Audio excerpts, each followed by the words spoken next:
Nasubukan mo na bang magluto ng sinigang sa batuan? Kung hindi pa, para sa'yo ang video to. Dahil dito ay magluluto tayo ng pork sinigang sa batuan.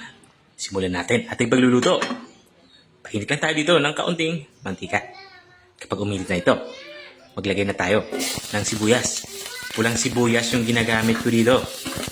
Pwede naman kayo gumamit dito ng puti. Walang problema yan. Susunod ko naman itong ating dinikdik na bawang.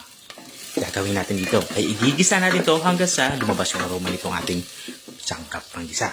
Magdadagdag na din ako dito ng hiniwang kamatis dahil nga sinigang yung ating niluluto. Isang kutsa nga natin yung ating inilagay na kamatis hanggang sa lumambot ito. Kapag lumambot na ito, ilagay na natin itong ating karning baboy. Bali, ang ginagamit ko ditong parte ay pork belly.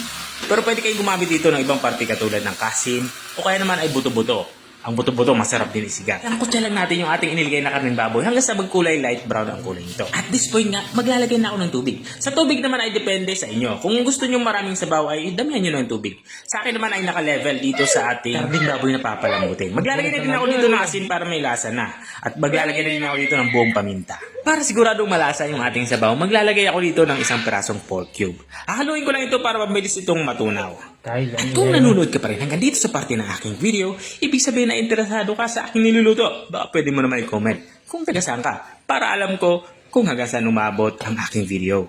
Balik tayo dito sa ating nilulutong ulam. Pinakulo ko nga ito at sa unang kulo ay ilalagay ko itong makasangkap nating matitigas katulad nitong ating gabi. Naglahalo nga ako dito ng gabi para lumapot ang ating sabaw.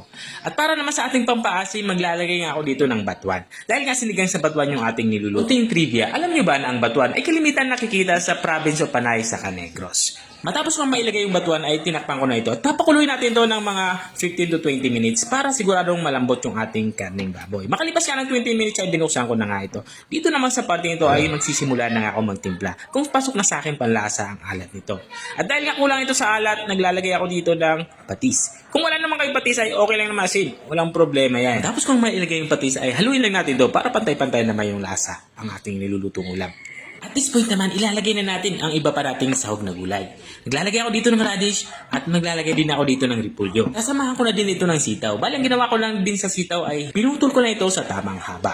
Katulad ng nakikita nyo. Haluin lang natin to para umilalim itong ating iniligay na sitaw. At tatakpan ulit natin to para kumulo kahit mga 3 minuto.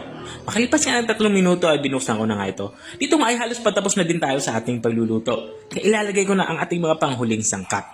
Mayroon pa tayo ditong ilalagay na gulay na kangkong. Sa pagluluto nga ng sinigang, hindi talaga nawawala itong ating kangkong. Pinailalim ko lang yung ating inilagay na kangkong para mabilis itong maluto. Naglagay na din pala ako dito ng siling panigang. Hindi lang talaga nakita sa video.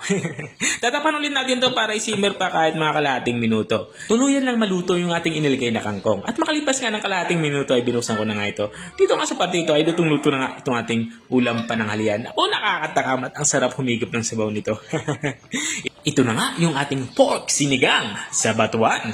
Kung nakarating ka hanggang dito sa dulo ng aking video, maraming salamat sa panonood. At kung nagustuhan mo naman yung bago nating resepeng ibinahagi, baka pwede mo naman to i-share. O siya, hanggang dito na lang ako. Kita-kita ulit sa mga susunod kong mga videos. Paalam! Bye-bye!